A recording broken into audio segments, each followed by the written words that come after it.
న్యాయసమ్మతమైన రాజ్యాంగబద్ధమైన ఈ సమస్య పరిష్కారం కోసం గత 15 రోజులుగా సమ్మె చేస్తున్నటువంటి నా అక్క చెల్లెళ్లకు అన్నతమ్ములకు అదేవిధంగా ఆదిలాబాద్ అభివృద్ధి ప్రదాత మా అన్న జోగురామన్న గారికి మాజీ మంత్రి గారికి ఈ సమ్మె సందర్భంగా వచ్చినటువంటి వివిధ రాజకీయ పార్టీలు ప్రజా సంఘాలందరూ కూడా ఉద్యమ అభినందన తెలియజేస్తున్నాను. మీ సమ్మె న్యాయమైంది, మీ యొక్క హక్కు. మనం ఏం అడుగుతా ఉన్నాం? మంత్రి పదవి కావాలని అడుగుతలేము, ఎమ్మెల్యే పదవి కావాలని అడుగుతలేము, సమాన పనికి సమాన వేతనం కావాలంటున్నాం. సమాన పనికి సమాన వేతనం కావాలి. జీతం అంటేనే మన జీవితం, జీతం అంటే మన జీవితం. ఆ జీతం లేకుంటే మన కుటుంబం గడవదు, మన జీవితమే లేదు. ఉన్నటువంటి పెండింగ్ వేతనాలు ఇవ్వాలంటున్నాం. మహా అంటే మనం ఉద్యోగులు ఏమడుగుతాం? ఉద్యోగ భద్రత కావాలంటాం. మేము చేస్తున్నటువంటి ఉద్యోగం మాకు పర్మనెంట్ కావాలంటాం. పెండింగ్ వేతనాలు ఇవ్వాలంటాం.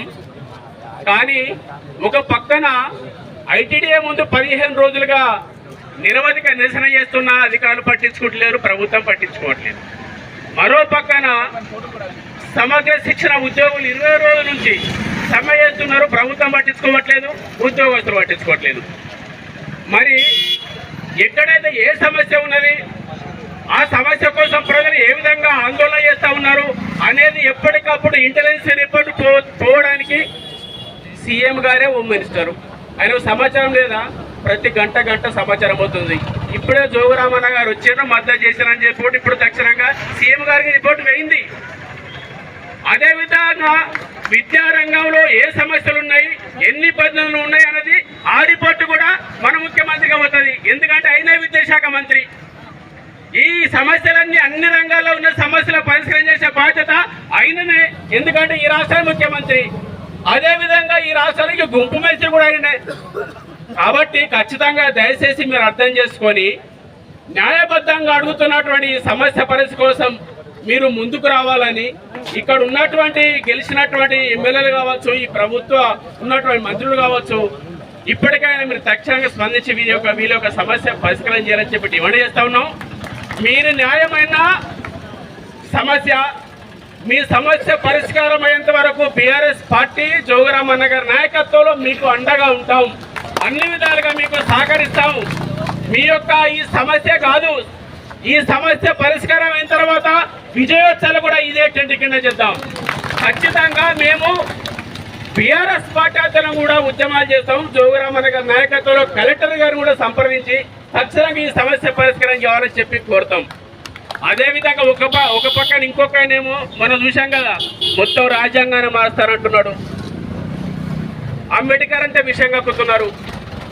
నిన్న ఏం చేసామంటే జోగురామన్న గారి నేతృత్వంలో అన్ని రాజకీయ పార్టీలు కలిసి ఒక వేదిక ఏర్పాటు చేసుకున్నాం. భారత రాజ్యాంగ పరిరక్షణ వేదిక. అన్ని రాజకీయ పార్టీలు ప్రజా సంఘాలన్నీ కలిసి ఒక వేదిక ఏర్పాటు చేసుకుని రాజ్యాంగాన్ని ఎట్లా మారుస్తావు బిడ్డ, మళ్ళీ మనం ధర్మశాస్త్రం తీసుకొస్తావా, ఎట్లా నువ్వు చూస్తావా అని చెప్పి అందరినీ కదిలించి ఒక పెద్ద ఉద్యమం చేసే ప్రయత్నంలో ఉన్నాం. దానికి సంబంధించి ఒక చిన్న వివరణ మీకు.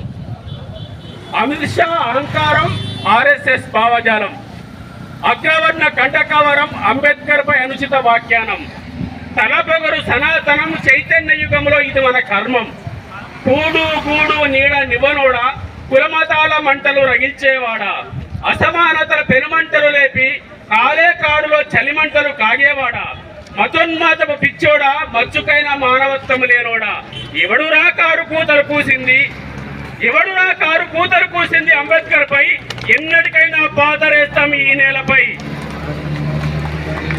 నల్లగున్నారని నవ్వుకోకు, పట్టుపరుపులో పుట్టాకను తెగిరెచ్చుకోకు, మాసిపోయిన మనుధర్మం కన్నా మనిషిలో మానవత్వ విలువలే మిన్నా, తొలగిస్తామని అంధవిశ్వాసము ముసుగు, అణచివేస్తామని అహంకారపు ఆగడాలను, రగిలే అగ్ని జ్వాలను నేను, దహించే బడబాటిని నేను, తెగించి పోరాడిన రోజు పాతరేస్తామని ఉన్మాదపు మోజు.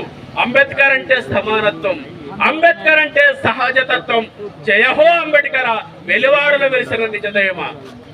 ఇవాళ రాజ్యాంగాన్ని మార్చడం అంటే మనం ప్రశ్నించే హక్కును మార్చడమే. రాజ్యాంగాన్ని మార్చడం అంటే ప్రజాస్వామ్య విలువలను పాతరేయడమే. ఖచ్చితంగా ఈ వైపు కూడా మనమంతా ఆలోచించి భారత రాజ్యాంగాన్ని కాపాడడం కోసం మనమంతా కూడా సిద్ధం కావాలని చెప్పి ఇవాళ భారత రాజ్యాంగం ఉంటేనే మనం ఇలా సమ్మె చేస్తున్నాం. సమ్మె మన జన్మకు. ఇవాళ భారత రాజ్యాంగం తీసేసిన తర్వాత సమ్మె చేసే హక్కు ఉంటుంది, ప్రశ్నించే హక్కు ఉంటుంది. కాబట్టి ఖచ్చితంగా మీ న్యాయమైన సమస్య పరిష్కారం కోసం బీఆర్ఎస్ పార్టీ జోగురామారావు నాయకత్వంలో ఎల్లవేళలా మీ వెన్నంటే ఉంటామని చెప్పి ముగిస్తా ఉన్నాను.